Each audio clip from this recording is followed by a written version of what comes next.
I'm Ty, and I'm going off script with Dr. Robert Stevens from the Men's Health Clinic. Anabolic steroids, testosterone is rife within the celebrity community, the athletic community. The heroes are not necessarily heroes if you really break it down. Yeah. 18-year-olds want to be the size of The Rock. Look how immensely happy these people are. But you don't see behind the camera. Anabolic steroids are everywhere, literally everywhere. The harm it's causing is immense. People need to take responsibility for their own health. Dr. Robert Stevens, thank you very much for coming on the show. Thank you very much for inviting me, Ty. I've been super excited to get you on here because I feel like the subject that you specialise in is something that a lot of men either are not aware of that it exists in the UK, or it's something that they probably wouldn't go and ask for help with their doctor or speak to their friends about. So I just wanted them, I see real value in what you do as someone that obviously has found you 5-6 years ago, and I feel like it's changed my life. And I wanted to share that with everyone else. So in short, the Men's Health Clinic is your private practice. What do you guys do there? Briefly, we'll delve into it later a bit. We specialise in diagnosing and managing men with testosterone deficiency, essentially. Perfect. Okay, if we take it a little bit back, just a little bit of background on you before we delve in. So were you working with a GP before, am I right? Or Yeah, so I qualified back in 1997, many moons ago. Had aspirations of becoming a surgeon. Became quite disillusioned with the firefighting model. I want to have a more holistic approach to medicine. Decided to become a GP. Again, it was all about numbers, not about the person. So kind of looked into testosterone deficiency as really a preventative thing. Stumbled into it really because I wanted to involve lifestyle, diet and training with my medicine to see how I could improve health outcomes. And I was watching the UFC and with obviously there's no association between testosterone and muscles and performance enhancement. There obviously is, but not for TRT. All of these guys were getting popped for steroids. And obviously I knew a little bit about testosterone, but you don't really get taught much about testosterone at medical school. You get the basics, and I mean the real basics. And so I started looking into it and realized that there was a massive shortcoming in service, care, everything. So decided to specialize in managing testosterone. so effectively you've seen a gap in the market. It's something that you're interested in as well, because you're someone that obviously trains, you've trained for a long time. Yeah, selfish reasons as well. I may need this in the future. So for those that don't know what TRT is, what is it? How does it work in layman's terms? Yeah, it's testosterone replacement therapy. So essentially, obviously, what you have to have is a diagnosis of testosterone deficiency. And the first thing that you should do is look to not have testosterone deficiency. Yeah. So it's almost like a diagnosis of exclusion. So what's caused my testosterone deficiency? And try and address that, reverse those things, because it's quite involved. Testosterone replacement therapy is a medication, and if you want to do it properly, you microdose testosterone and HCG on a daily basis because it's the closest way of mimicking natural physiology. And if you think about it, that's what we're trying to achieve here. We're not trying to make you into anything that you're not. We're just trying to normalize your testosterone levels for sort of long-term physical and psychological well-being. Got you. So if I was going to break that down, is it like a steroid then? Yeah, well, is it like taking steroids? Well, testosterone is a steroid, obviously, but you have lots of steroids within your body. So obviously there is that association of testosterone with performance enhancement, but that is not testosterone replacement therapy. There is a big difference between PEDs and testosterone replacement therapy. The fundamental role of testosterone is anabolism, which is why the steroid boys use them, because it's anabolic, so it's going to help with muscle growth. But if you understand normal physiology, you've got anabolism and catabolism. So anabolic growth and repair. Catabolism is activity, essentially. So these are processes that happen in your body all the time. The anabolism predominantly happens at nighttime when you're resting, and the catabolism predominantly happens in the daytime when you're active. So it's this diurnal pattern of rest, recover, grow, prepare to actually be active in the daytime. testosterone is involved in pretty much everything. You know, your cardiovascular health, your brain health. It isn't just muscles and libido and fertility, which is obviously what everybody focuses on. It's a very small part. The psychological component of this is massive. And I think this is one of the things that we're incredibly passionate about, because there's a massive issue with mental health right now. And one of the reasons why men have mental health issues is testosterone deficiency, because it's not diagnosed. Lots of these guys, they literally just get given antidepressants. They present to their doctor, low mood or anxiety, low libido, tiredness, have a pill. Yeah. I don't really want a pill. I want to find out what's going wrong. And the GP's literally got 10 minutes. So what's he going to do? He's going to go, right, well, you tick all these boxes that tells me that you're depressed. Mm-hmm. But I don't feel depressed. I just know something's wrong. I just don't feel right. We have a paternalistic relationship with the NHS, and you go to the doctor for a cure. And it's like, well, that's not really what it should be. You should be going to establish a diagnosis and asking for support to hopefully affect a change to yourself by making the positive steps yourself, not just taking a pill. I'll always remember this guy who was prescribed statins. And we were in the buffet, and he was piling his plate up with all this junk. And I go, are you not worried about your cholesterol? And he goes, I've got a pill. And I was like, no, this the magic pill. Yeah. And I think that's the fundamental thing. People need to take responsibility for their own health. So going to the doctor and then being told, have a pill, there's a discomfort in that, but there's also an acceptance, because that's the relationship we've had with doctors. I'm going to the doctor and you're telling me that this is what I need. And lots of guys do take the antidepressants. They do take the little blue pill. A lot of them don't, but both of those things need addressing, because there's a fundamental lack of awareness about what actually we should be doing. And that's prevention. Got you. So if I was to put it into layman's terms between steroid use and TRT, just to clarify, TRT is for someone that's producing low levels of testosterone, and the TRT is designed to bring them back to optimum level, so within the healthy range. Yeah. Whereas the steroid use is someone that might already have a healthy range and is taking a lot more of it to enhance recovery and performance. Yeah, that's exactly it. Is that the difference? So essentially what you're doing with testosterone replacement therapy is just normalizing your testosterone levels for optimal physiology.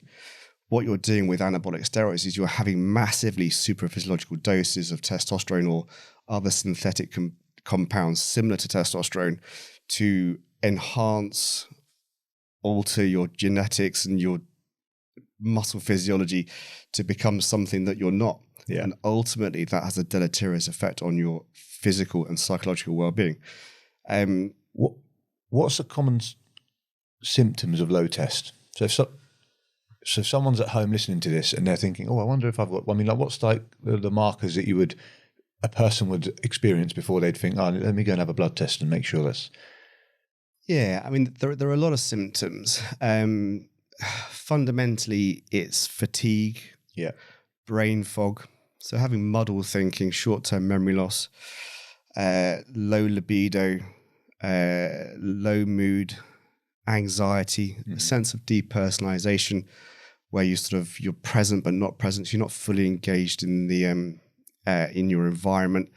A lack of drive, determination, motivation.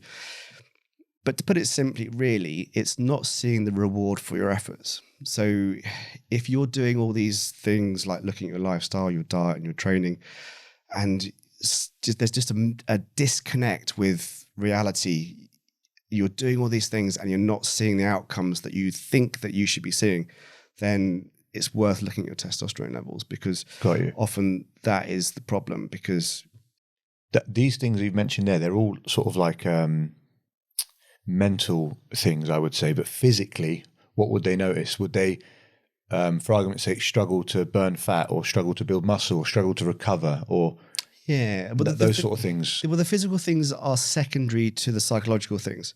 Got you. But you cannot separate physiology from psychology, and you can positively impact both by if you can positively impact your psychology by addressing your physiology, and you can positively impact your physiology by looking at your psychology.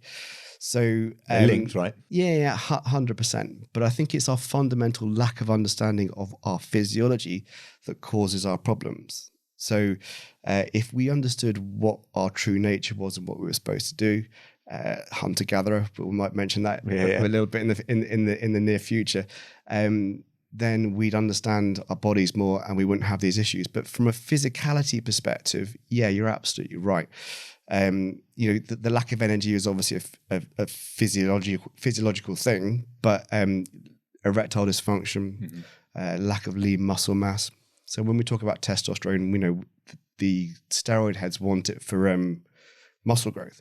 You want testosterone to build muscles because you want to protect yourself against sarcopenia, which is obviously a medical condition that involves wasting of the muscles. You need muscles for movement. You need muscles to protect your organs, but we don't want them to be too big, because too big means that you are going to have problems with your physiology. Got you. And then you obviously, increase in visceral fat, again, cardiovascular risk. So obviously one of the massive things with regards to testosterone is we want to do it safely. And with good, healthy testosterone levels, your cardiovascular risk is minimal. With too much testosterone, your cardiovascular risk is high. Got you. It's all about balance and stability. What would cause low testosterone? Would it be life choices like mine was, or would it be genetics, or a bit of both? It's we can have pathologies, so you can have things, conditions that can cause primary, so a testicular problem, secondary, so a brain problem or prolactin problems. But yeah, most causes of low testosterone are functional, so you can sort of divide them into things like anabolic steroid use, recreational drug use, alcohol use, opiate use. Disappointingly, antidepressant use, traumatic brain injury, and again, going back to this idea that we don't live according to our physiology. And what's happening in our society right now? We have a disappointing level of obesity. So obesity will cause low testosterone because the aromatase enzyme is located in adipose tissue, so fat, and I was going to say, keep it English, will you? Keep it English. So essentially, when you get fat, you create too much estrogen. Yeah. And the estrogen feeds back to the hypothalamus and pituitary, so parts of the brain that negatively feed back this axis that creates natural testosterone. So what you're essentially doing is you're tricking your brain into thinking that you have enough testosterone, so you no longer send enough signals down to the testicles to produce testosterone. When that happens, you become tired, you have less energy, and you do less. And what do? You eat, because essentially eating is comfort. And then what happens when you eat more? You become fatter and you pollute your liver, and then you create more estrogen, and it goes up to the brain, and you kind of it's a rinse and repeat. So yeah, it's let's say I've come to you, I've had my levels checked, my blood's checked. I'm guessing the other markers you look for, as you said, is lifestyle. You ensure all of those are right before you'd administer TRT to anyone. Yeah. Let's say we're on a TRT protocol. When wouldn't it work, even though you're on it? Lifestyle, stress, environments, I guess. What would cancel out, even though you're taking TRT, you'd still feel the way you felt before? Yeah, so this is a real problem, because everybody sees TRT as the magic pill. And all testosterone is the foundation. So it's the foundation to allow you to earn your reward, which is one of my go-to phrases. So lifestyle wise, I'll give you an example. Okay, so one of my guys, Doc, I'm really not feeling TRT. I said, well, what's going on? Okay, well, what's going on with your sleep? Well, got a young baby and we're up all night. Okay, so you're tired.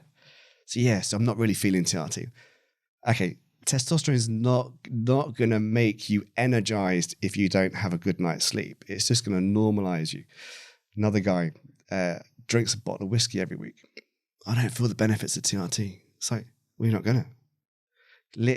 Literally, you have to view health as all-encompassing, your physiology, but then working on every aspect of your life, your stress reduction, sleep hygiene, nutrition, and exercise. And how often do you need to do that? Every day. Yeah. Every single day. And that's the fundamental thing that people don't understand. You've got to put the effort in. If you put the effort in, you'll see the reward. If you've got other comorbidities, so you've got a problem with your thyroid, we would address that. If you've got a problem with diabetes, we need to address that. We need to address everything. Testosterone is not a magic pill, but it's the foundation to build upon to allow you to earn the reward that you should be aspiring to achieve. Got you. Okay. Here's one for you. Is it reversible naturally if you have low testosterone? Yeah, it obviously depends. If so, how? Yeah, it obviously depends on the reason why you've got low testosterone. So if you've got a pathology, you need to have a look at the pathology and correct that. So for example, hypothyroidism, so an underactive thyroid, address that, because ultimately addressing that is far simpler than going on testosterone replacement therapy.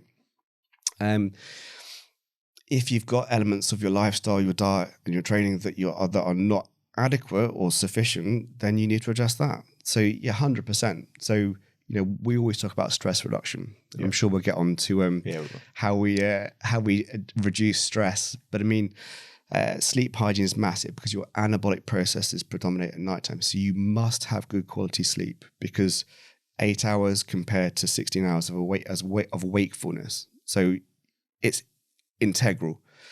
Diet, again,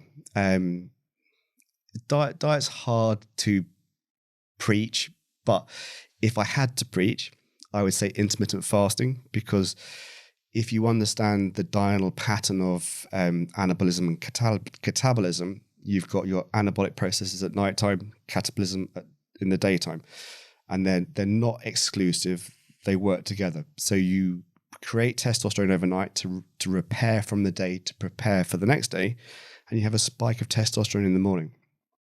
What you also have in the morning is a spike of cortisol. So you have high testosterone, high cortisol. So what should you do with those hormones? Be active. Yes. Physically active. So what you shouldn't do is initiate metabolism, which is obviously eating some food, and because what happens? You become lethargic. So you want to be alert. You want to have your sympathetic nervous system, your firing nervous system, to keep you alive, to keep you safe, to hunt, to gather, to do all those things that we should be doing, and then use your physiology appropriately. That explains why if you have a big old heavy meal, you feel asleep after. Because is that your sort of fight or flight mode turning off because you're fed, you're not hunting, gathering anymore, and you're sort of relaxing to repair? Of sorts. So you obviously get a big insulin dump if you're not eating properly, and that's an anabolic hormone that'll slow you down. But yeah, absolutely, you got the sympathetic part, which is the fight or flight active, and then you've got your parasympathetic nervous system. So what does digestion do? Digestion stimulates the parasympathetic nervous system. So you've obviously heard the term comfort eating. Yeah, so I do it a lot. People get comfort from eating. Now, why is that? So it's multifactorial, but predominantly outside of the insulin dump that you get initiation of the parasympathetic nervous system, which is your rest relaxation part of the nervous system. It's also part of the social engagement part of the nervous system. So we can go into the complexities of the autonomic nervous system, but essentially you are getting comfort from eating. And one of the pivotal hormones in this process is dopamine. So again, one of my phrases, desperately seeking dopamine. We're seeking pleasure, we're seeking reward, and food will give you that. So again, let's go back to hunter-gatherer.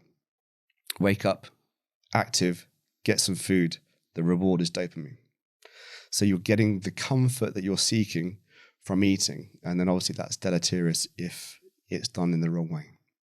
Got you. Okay. So risks with using TRT versus risks with having low testosterone? Healthy hormone levels. Healthy hormone levels are healthy hormone levels. However, getting you there and keeping you there are two different things. So from a pharmacological perspective, it's about careful dose titration to get you where you need to be. Now, where do you need to be? So your genetics and physiology and requirements are going to be different from mine. So there is a titration process. So you have to adjust the dose according to response, which is the reason why we do regular blood tests and regular reviews. Side effects of it, though? Any side effects from TRT? Yeah. So healthy hormone levels. Healthy hormone levels are healthy hormone levels. As I said, it's keeping you there. The side effects of testosterone replacement therapy from healthy hormone levels are none. But there's a whole load of things involved in keeping you there, getting you there and keeping you there. So if we break it down into sort of the three hormones, because testosterone is only one.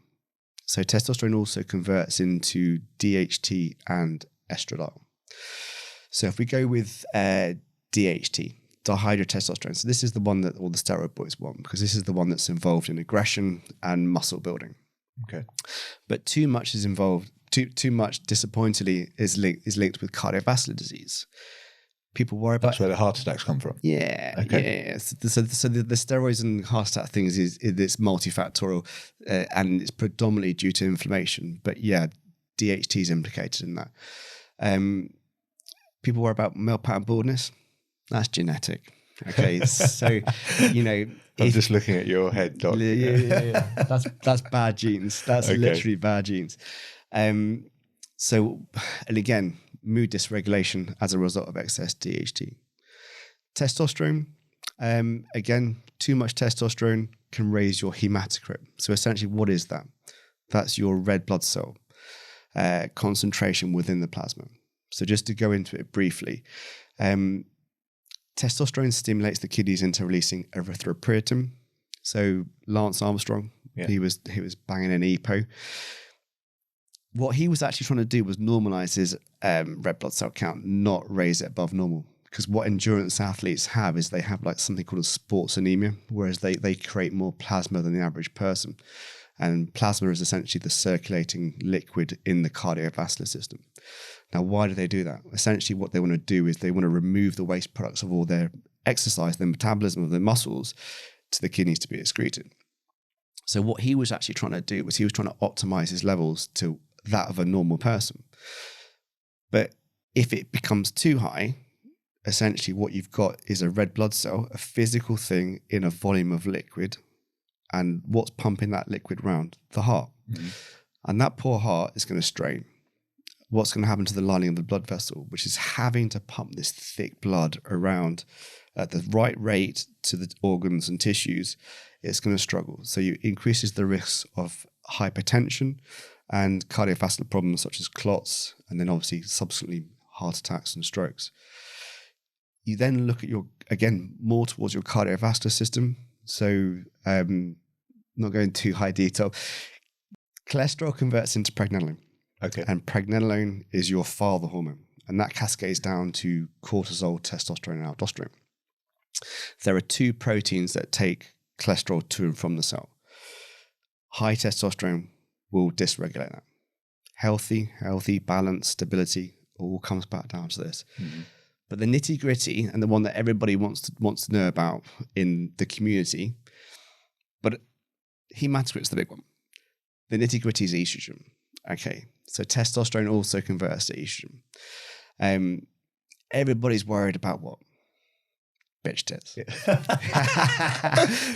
Yeah. So gynecomastia is obviously the medical term. Excess estradiol compared to testosterone will be stimulatory to your breast tissue. Testosterone and DHT are inhibitory, estradiol's excitatory.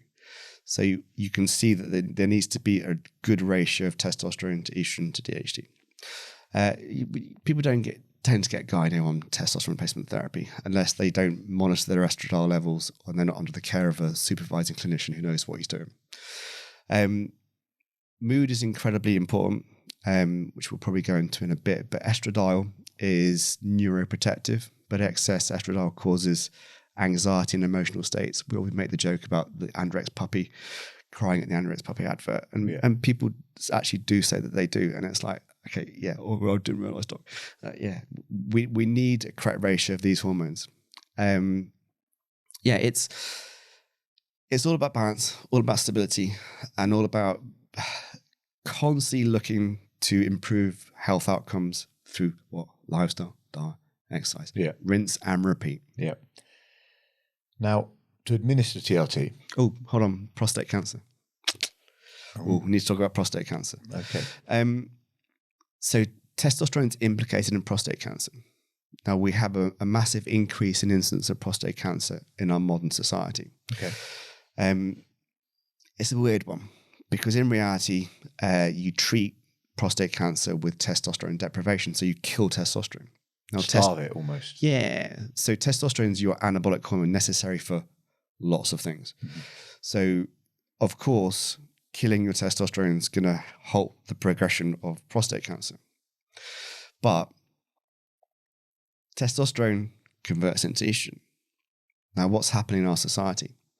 Testosterone levels are dropping. What should drop in a healthy society is estradiol. What's not dropping, because everybody's fat, everybody's putting their livers, and we're surrounded by plastics, estradiol. So there's more and more emerging evidence suggests that estradiol is causative compared to testosterone.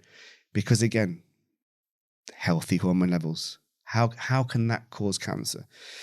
As you get older, if your healthy hormone levels drop, obviously you're more susceptible to chronic disease and potentially cancer from free radicals causing cell issues. But the massive increase in incidence of prostate cancer is due to something else. And as I said, more and more emerging evidence suggests that it's estradiol, but it's the ratios of these hormones that's important. Okay, so estradiol, that's estrogen. Female hormone predominantly. Yes. As we know it in society. Yeah, we need to kind of get away from that because obviously estrogen is neuroprotective in males. It gives you empathy and insight and understanding. Yeah. Some things that males lack. Yeah. It's necessary for cardiovascular health. It's incredibly important. So again, women need testosterone. Why do they need testosterone? It's a male hormone. No, yeah. it's all about the quantitative numbers and the ratios because from a cognitive perspective, women feel better with testosterone cognitively and their libidos increase because all of these hormones are necessary for optimal health. Got you. So what I was trying to understand is if that hormone causes an issue in men with prostate cancer, does it cause an issue with female with other types of cancer? They don't obviously have prostate, but yeah. So there are estrogen receptive breast cancers, but again, there's a epigenetic component to that, and so that's sort of going a little bit off on a tangent. But again, what we should be aspiring to do is maintain healthy hormone levels forever. Forever, yeah. Yeah, and I'm sure the issues come as a result of dysregulation of those hormone levels. The administration of TRT, it's injectable or it's a cream or a gel. Is that right? Yeah. The injectable ones, you've got intramuscular and sub-Q, which is into the fat. Yeah. What's the difference and why would you choose? Well, as you know, we subscribe to daily microdosing of testosterone, cypionate, and HCG, and that's our gold standard therapy because it's the best way to do it. Yeah, without doubt. So gels, creams are ineffective, quite frankly, because you've got absorption issues. The testosterone is unbound, so essentially it gets metabolized too quickly. Got it. Injectables are the gold standard.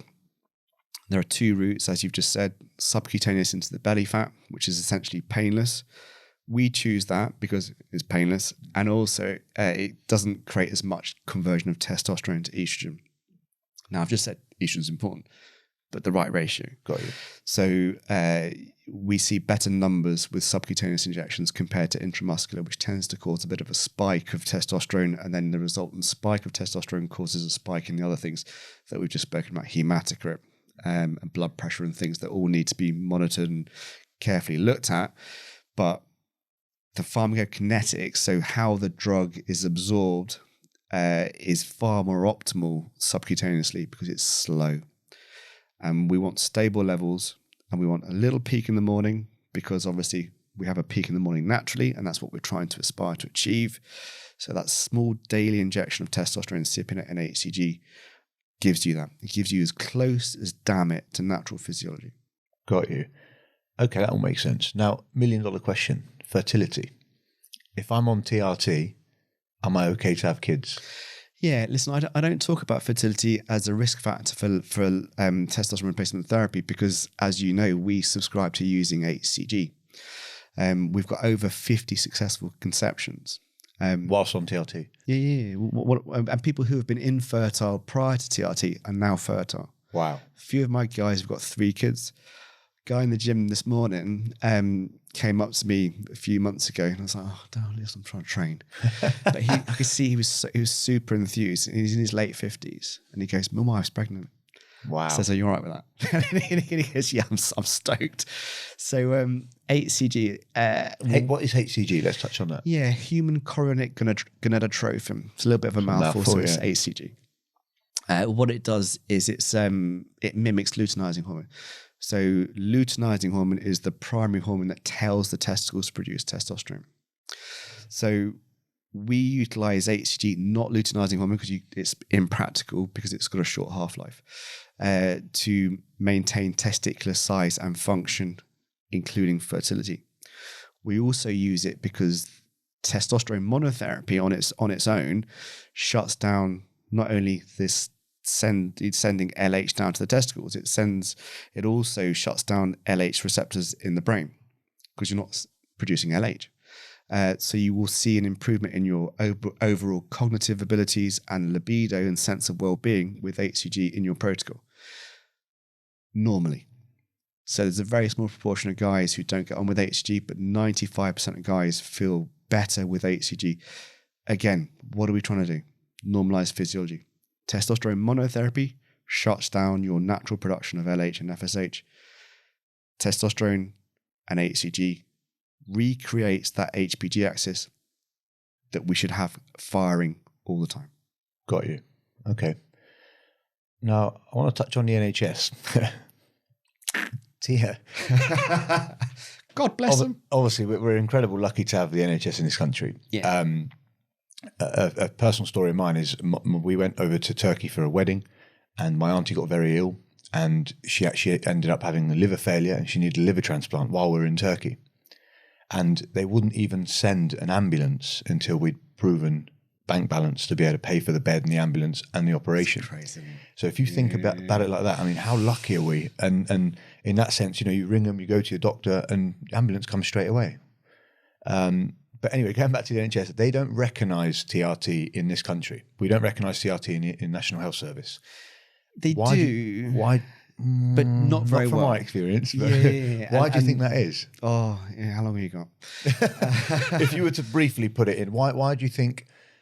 Is it just that it's huge in America? Obviously, you hear Joe Rogan talking about it, and everyone out there can go and get it administered. But obviously, they don't have an NHS service like we do. Yeah. Well, okay. So this is a long conversation, but essentially, we do have British Society Sexual Medicine guidelines that GPs should be adhering to, but they're not well recognised or agreed upon because we have the Endocrinology Society, so the Hormone Society, who have their own set of guidelines, and nobody can agree on anything. There's a fundamental lack of understanding about the condition anyway. So you've got people at loggerheads. You've got, as you know, the NHS postcode lottery. So a clinician will act in the best interest of his patient to the best of his abilities.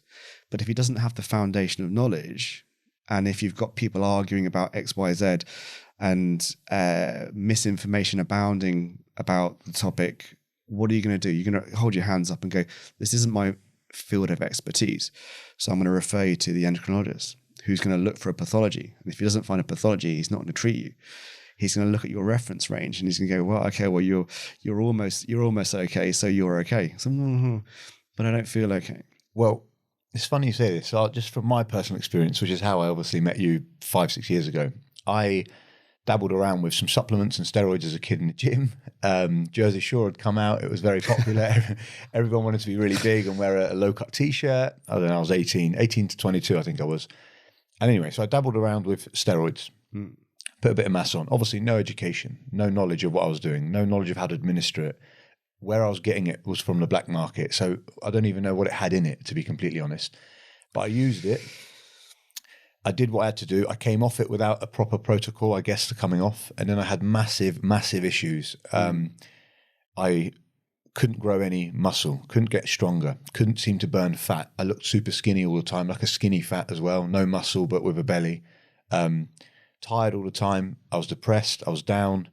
I had erectile dysfunction. I had no libido. All the things that I was saying earlier that a lot of men probably don't want to talk about. Yeah. And at 21 years old, I went to my GP and I said, look, I've got these issues. And at first, I didn't say I'd use steroids. So they did a blood test, come back, and they said, your range looks completely fine. Now the range, what's the testosterone range? Is it 8 to 28? Oh, okay. Like as in the NHS range, and then I'll carry on. It depends on your local pathology. So your local reference range is reflective of your local population. So the local population, obviously right now, is sicker than it was 5 years ago. So the reference range has dropped in the last few years. Now the reference range, again, doesn't take age into consideration. So as we know, testosterone levels drop. So you can be within range, but you could have the testosterone of a 70-year-old. Well, I'm not 70, I'm 20. This is what I mean. So I was 21. I went into the gym. I went into the GP, sorry, and I'm big, I'm strong, I'm fit. And I had a blood test, and I've told her all the issues I was having. And they didn't have any treatment for me. I said, look, I've Googled this thing at TRT. They said we don't recognize it, or we don't have it in the UK to administer. And my range, I think at the time, let me rephrase this. At the time, it was between 9 and 30 maybe, or 9 and 28. You had to be when your blood test came in. And I was at 11. And she said, you're perfectly healthy, you're within range. And I said, well, I'm 21 years old. Surely I should be near the top of it. And the only thing she could do for me was prescribe me Viagra. And I sort of said to her, look, I'm 21 years old. Surely I can't live the rest of my life on Viagra. There's got to be a solution for this. And she said there wasn't. So they sent me away, 21. I think I lived for 5-6 years before being introduced to you. So for 5 or 6 years, I'm down. I can't seem to get any progression physically. Mentally, I'm not in a good space. And it just sort of like spiraled out of control until I met you, obviously. And then now I feel like I did before. Yeah, it's scary, isn't it? Because essentially, obviously, you walk in as a otherwise healthy looking male. You've got a beard. You know, some of my guys with low testosterone got big Viking beards. You know, they're muscular guys. They get told, well, you can't have low testosterone. You've got a beard and you've got muscles. And they go, well, okay. Conversely, you get a guy walking in and say, well, yeah, I think I've got low testosterone. Well, you've had children. You can't have low testosterone. I mean, Mike, it's pretty embarrassing, really. You know, judging a book by its cover, it's quite scary. But it's a fundamental lack of understanding. But it's also what you've just spoken about, steroids. So there's that association of testosterone with performance enhancement, and you've just walked into the GP going, "Oh, a bit low," and da-da-da-da. He just wants some gear, doesn't he?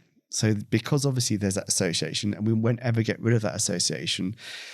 The traditional medical services will always see testosterone replacement therapy as an excuse to do steroids because they don't understand what are we trying to do. We're trying to normalize physiology. And then you've got dodgy clinics out there so who are not helping. So, you know, it's a perfect storm. It's utterly horrendous. This is what I felt like. There was an element of no sympathy for me because I'd used steroids. Oh, listen, do you see what I mean? There was an element of that, and you know, I feel like with the NHS, are they a bit outdated? I mean, how dynamic are they in the way that when you go, and again, this isn't me slagging off the NHS. As I said earlier, we're very lucky to have them, but when you go, I feel like there's routes. So they say, "What's your symptoms?" These, and they type it into a computer, and you've got 2 options. So you can take this pill, or you can take this pill. But they're actually looking at what I'm saying and what I need. Listen, the NHS was founded on the concept of need in a time of real need, not sort of health optimization. It wasn't used as a political pawn. You know, it's literally underfinanced, under-resourced. There's toxic overcrowding. Everybody walks into the GP and says, "Fix me," and so they are literally firefighting constantly. So with the fact that they don't understand testosterone replacement therapy or testosterone deficiency, and they see everybody is wanting to bang in gear, yeah, they're going to go, "Oh God, what's Ty want now?" And it's like, it's low again. It's like, yeah. He'll go. So let's give him the little blue pill. I mean, I've got 10 minutes, healthy looking male. I've got Mrs. Jones next, who's got cancer. I've got little Billy, who's got da-da-da. So from a priority perspective, it's low. Yeah. Does that mean it should be low? No, but it's just a condition that will never get its day in because we don't have the capacity to do it. Yeah, it makes sense. We 10 minutes. How long did we spend on our new patient consultations? 90 minutes. Yeah. And then how many blood tests, how many revisits, how many times you're speaking on the phone to optimize that protocol. Yeah. It's quite a long process. Okay.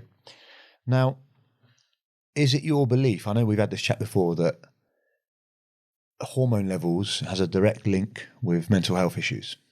100%. Yeah. So we've had lots of people go on to testosterone replacement therapy and no longer need antidepressants. Wow. Yeah. And we've had... Why is this not being talked about more? Because it's not really well understood. So and I only say that because I'm an advocate for mental health. I'm an ambassador for a mental health charity locally, and we do a lot in that space.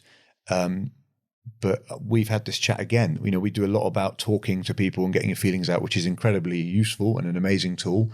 But if you've got an issue, what we're talking about, no matter how much you talk about it, it's not going to fix that issue, is it? Yeah. You need medical intervention. Exactly. Testosterone's role in mental health is complicated, but significant.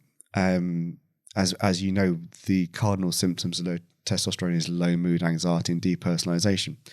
I kind of always give the glass half empty, glass half full discussion.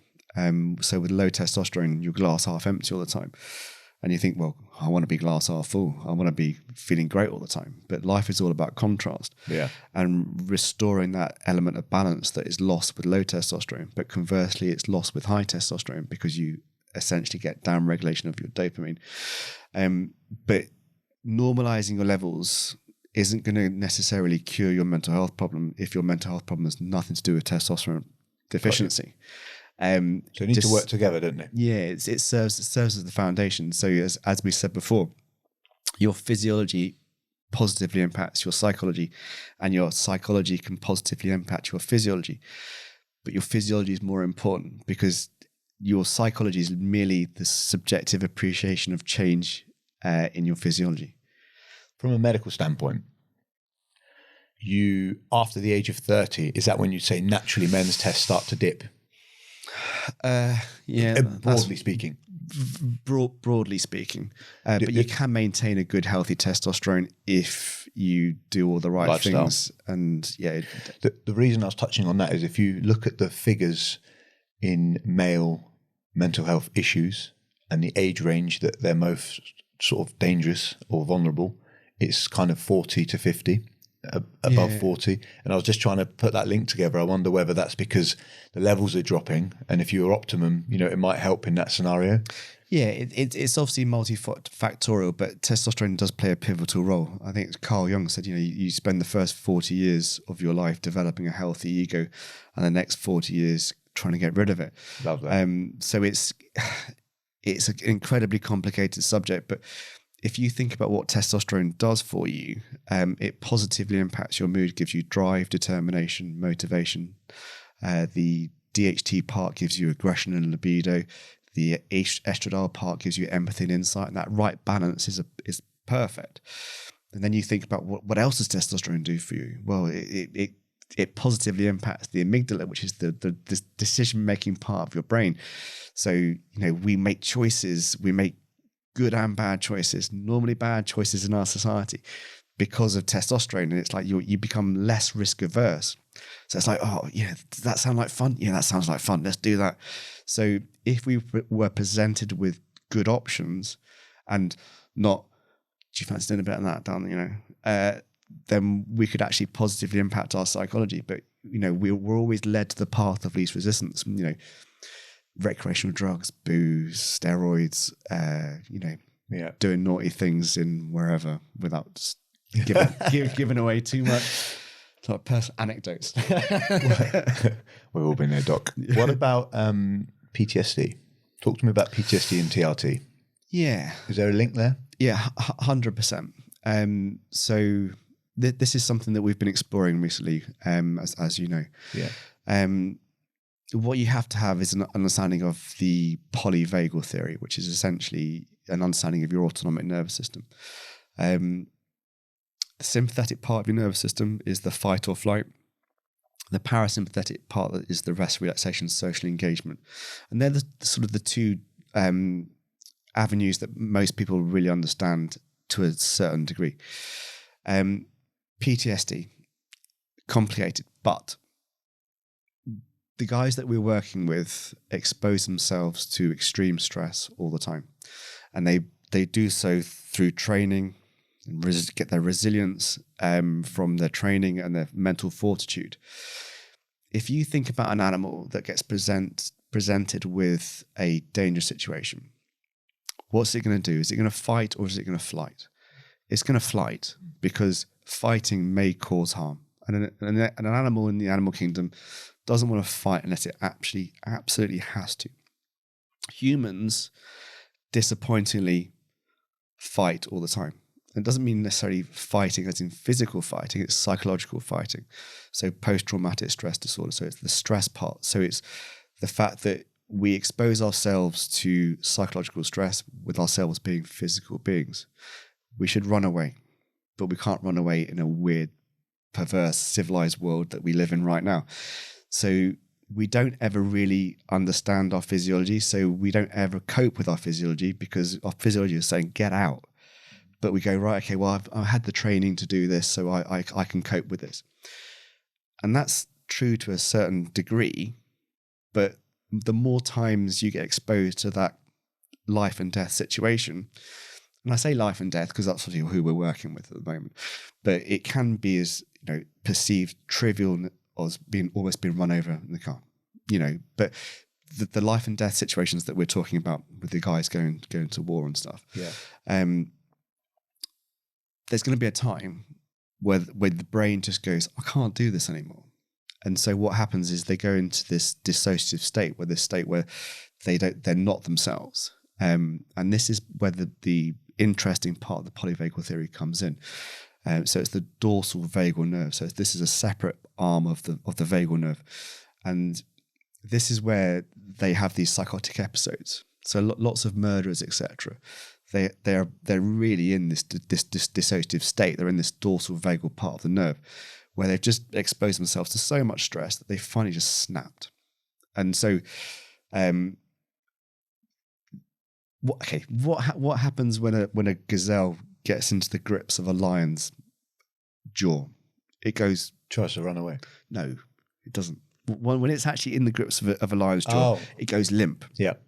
So when it's there facing certain death, it's going, right, Gives up. There's literally no point me doing anything. Now you go, well, have you just given up? Well, no, because survival. So what the hell is this gazelle doing? This gazelle is conserving its energy. It's literally preserving absolutely every ounce of its essence by going limp to then potentially take advantage of that if the opportunity arises to escape. Seen that on David Attenborough. Yeah, well, that's the dorsal vagal part of the autonomic nervous system. So, say the lion lets go of the gazelle because it gets disturbed by another lion or something else, or is going to play with the cubs. That gazelle's got a chance. So the dissociative state that people go into, their consciousness is distorted. So it's that comparison between the gazelle going limp, but a human just not being themselves. Got you. Now, it's quite interesting what you said there about stress and PTSD. So in the old days, if we were hunting and gathering, you'd be chased by a lion, whatever. If we're talking modern terms, if we're talking, let's say the military, for example, they're exposed to huge amounts of stress with what they do for a living.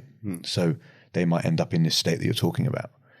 But if it's psychological in the modern society with social media and your phone, etc., you can't switch off ever. So if you can't ever switch off, is it possible to get a form of that state from living connected all the time. Oh my word! Yeah. So, social media is absolute poison. Is this going out on social media? Yeah, it is. Yeah. Okay, but this is for good. So essentially, social media is an ineffective form of communication. Why? Because you can't pick up on social cues, etc. So there are things that you're missing from social media that we should be picking up on. You've had arguments on Facebook. Why am I arguing with a random stranger? Yeah, you're fiercely defending your opinion as if it's fact. I don't know you. I don't care. I literally have no idea why I'm arguing, but I am arguing. Again, it goes back to your nervous system. So what are we trying to do? We're trying to desperately seek dopamine. This reward. So by desperately seeking dopamine, you are using the sympathetic nervous system and your adrenaline, noradrenaline, and cortisol to get the dopamine. But because you can't ever achieve the dopamine, you are going to use your sympathetic nervous system more. Yeah. Stress. And because you don't ever have the positive outcome that you're seeking, nobody ever agrees on the internet. If you've got an opinion, I've got an opinion. It's like, how often do you agree? Oh, I've changed my mind. Thank you for telling me that. It's like, so it's just because it's an ineffective form of communication. Yeah, I see what you mean. It's just so hard to disconnect from it with modern life. Yeah. So it causes some dramas there, doesn't it? I think mentally for people. I think it's all perspective, isn't it? So social media is a necessary tool in our society, but it's about understanding the benefits and the risks and the immense limitations of it as a form of communication. Makes sense. Celebrities, actors, Hollywood, TRT. Yeah. Obviously, it's readily available. Who's not on it? Is it easy to say who's not on it? Yeah. It's readily available in America, TRT. It's a lot more common, isn't it, than it is here in the UK. Yeah. I mean, when I first discovered your clinic 6 years ago, I didn't know any other in the country that was doing it. There's a load of them popping up now. Liver King. You know who I'm talking about? I know, because I do. Your thoughts on this guy eating raw meat to look the way he does? Entertaining. What do you reckon? Literally, he's the size of the Hulk. I think he's insanely enhanced, but obviously people are buying into it. He's very entertaining to watch, but you've got to take it with a pinch of salt. Listen, take everybody's opinion with a pinch of salt, even yours and mine. I mean, my word. Never take anybody as 100% truthful and factual, because it's the humans. Must be rife over there, though, right? Hollywood acting. When you see these actors, say Thor or Zac Efron for bloody Baywatch, 1 minute they look a certain way. They're doing an 8-week training program for a film, and then they rock up like the Hulk. Yes, everybody's told a lie. You know, anabolic steroids, testosterone is rife within the celebrity community, the athletic community. Listen, I know. Yeah, I know. I know. The heroes are not necessarily heroes if you really break it down. Which is disappointing. Yeah. Okay. Sorry, guys. Look at the England rugby team now compared to 10 years ago. We'll look at every sport now compared to 10 years ago. Yeah. Unless you everyone's talk about bigger, UFC. everyone's stronger, everyone's performing better. Everyone's, some of that you're going to say technology's come a long way, lifestyle, training, etc. We know more now about nutrition, maybe, etc. But some of it, for me, is unexplained. Apart from the UFC, they've all shrunk. And they've become less entertaining because of VADA. Yeah, anabolic steroids are everywhere, literally everywhere. And the harm it's causing is immense. I want to be... the natty or not guys really irritate the crap out of me, because I think, we're doing harm minimization for steroids. No, you're not. You're promoting steroids, because 18-year-olds don't care. 18-year-olds want to be the size of The Rock. They want to be the size of the Liver King. They want to be the size of these people, because look how famous these people are. Look how immensely happy these people are. But you don't see behind the camera. You don't see the fact that, lots of these people have likely got mental health issues, likely suffering, but they present this persona on the internet, they present this persona on social media and in films, and so as if they're godlike people. They're not. They're normal human beings, and they're all fallible, and they've all made bad choices. Yeah. I mean, if I could go back to the 18-year-old me, I wouldn't have a talking to. Yeah, I wouldn't dabble in steroids again, although it'll affect your business. just because there's enough business. That period I went through, I wouldn't wish that on anyone, if you know what I mean. And maybe if I hadn't discovered this procedure, I might be in a different place right now. But it's interesting. So I mean, what is it about humans that we have to face adversity to actually do great things? So, all the greatest individuals have faced massive adversity. So a guy the other day said to me, "Oh God, I wish I'd met you 10 years ago because I've been struggling for 10 years. It's like 10 years. Wow." But you're sat here now motivated. Yeah. You've had 10 years of hell. Now you're listening to me and going, "All right, doc, I'm going to sort my sleep out. I'm going to sort this out. Right, I'm going to adhere to what you're going to tell me because I don't want to go back to where I was a few years ago." If that guy had seen me 10 years ago, started to feel a little bit low, started to have a little bit of a low libido, and he'd come to the clinic and gone, "Oh yeah, I think I've got low testosterone," would he be that involved and that motivated to change? So, you got to take the... And the other benefit I found is it's helped me with general lifestyle. So sleeping, along with these gadgets that tell me how long I sleep, sleeping, food, nutrition, training. I've sort of paired that all together with the TRT to get the best results. So that's effectively what we're saying, right? If we're underlining it, lifestyle first, keep an eye on all those markers, nutrition, training, sleep, and then... Yeah. So to feel the benefits of testosterone replacement therapy, you're going to have to do all those things anyway. Yeah. As we've said, it's not a cure-all, but the people that don't do well, the people that are not motivated to change. So you've got to have the right attitude. It's all perspective. So testosterone will give you the glass half empty, glass half full, and it will make you glass half full. Will it? Well, it's supposed to, but there's lots of other things that are contributing to your mental state that only you can change. I can get your drug levels stable. I can give you the cues. Yeah. But I can't do it for you. You have to take autonomy and you have to take responsibility for your own health, which is obviously what you've done and why you've done so well. Because there are lots of people who just go, "Oh, it's not working." You need that, like you said, that adversity, that fear that something is going to go wrong to sometimes change the direction you're going on in life. It's a peculiar part of our humanity, isn't it? Our spirit, the fact we have to do that. One thing I want to touch on, Doc. I noticed recently you went to Poland and did a Wim Hof retreat. Yeah, now, this is something I'm super interested in because we did a lot of sea dipping in 2020 during the COVID year, and I dabbled around in his breathing exercises. But you actually met the guy himself in Poland. What was that like? Yeah, what was he like? Yeah, he's sorry. Sorry, Wim. He's as mad as a box of frogs, but in a good way, in a perfect way, because essentially he's very true and he's very honest, and you can tell that he's impassioned and means well. And the way that he speaks, because he was sort of playing a role a little bit when he was talking to all of us, and it was almost like it was a free talk, and he would say. He would say a word and he'd break it down. It's like, give me a word. I don't know. Mindset. Mindset. And then it would lead him on to another topic. So he would. There was no pressure of speech. He was literally playing with his words, and it was as a child would play, and it was magical to watch because it was like, "Hi, I'm Wim Hof, and we're doing it." It was all like calm. Yeah, calm and seems very playful. I've only watched him on YouTube, but he always seems very natural. Yeah, like as in he's not really acting like that. That's just the way he is.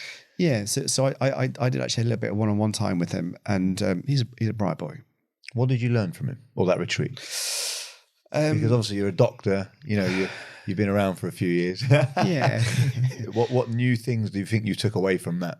So I mean, I went because I was stressed. I was literally 1,500 people's mental health on my shoulders, and I need to look after myself. So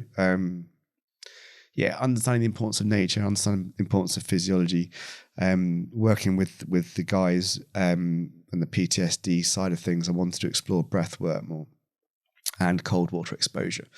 So it's all about understanding the capability of your body and how you can positively impact that with your psychology, but you have to understand it. So this is crazy. The breath work, essentially what you're doing is you are creating a lot of oxygen and blowing off carbon dioxide. Now, in what other state do you do that? You do that in a panic attack. Okay, so you're essentially blowing off carbon dioxide, getting a lot of oxygen to do what? To escape. The major difference with that horrible situation where you've responded subconsciously to a cue or consciously to a cue and panicked is the conscious part of it. So with the Wim Hof breathing, essentially what you are consciously breathing, but you're consciously influencing your physiology. You're consciously creating a stress state. Well, it kind of seems, what the hell am I doing? But it's the conscious manipulation of your physiology that's the difference. So, and there's real benefits of that, right? Yeah, huge. So, I mean, not only to your mental health, but obviously your physical health. I mean, this guy physiologically is amazing. He's no different to anybody else. He's just trained his body. You know, as he's demonstrated, people that use his methodology can achieve the same results. Obviously not quite to the same degree as him because he's been doing it for how many ever years, but it's reproducible. Mm-hmm. So it's just having an understanding of your physiology and manipulating it positively rather than negatively, which is what we're all doing in our society right now. Got you. What about cold water dips? Yeah, you're coming on Sunday, aren't you? I'm coming on Sunday. So you've started a little group every Sunday for anyone that's local to Bournemouth. Yeah, cold water alchemists. Cold water alchemists, 8 a.m. Branksome Chime. Yeah.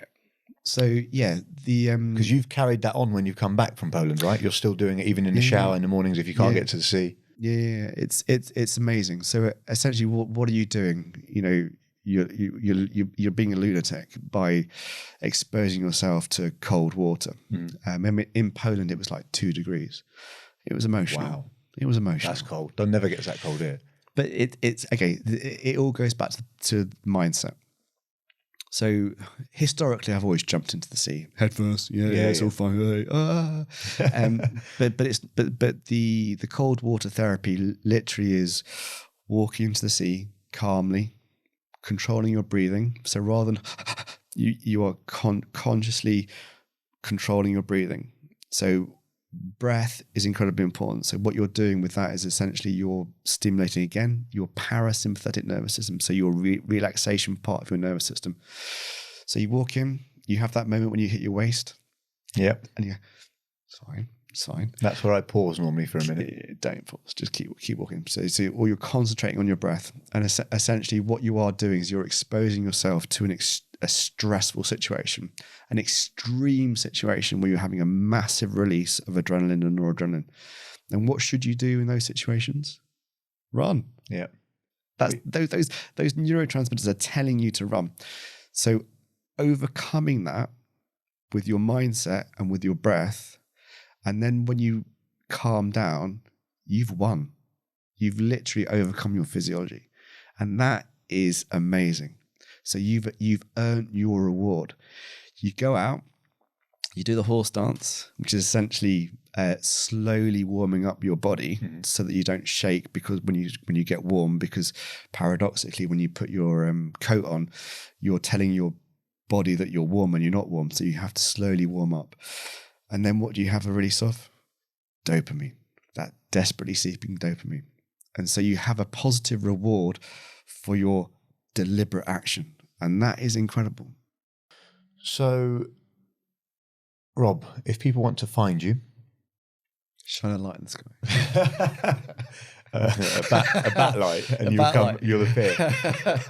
So you can find me on social media. Is it at the Men's Health Clinic on Instagram? Yeah. Facebook?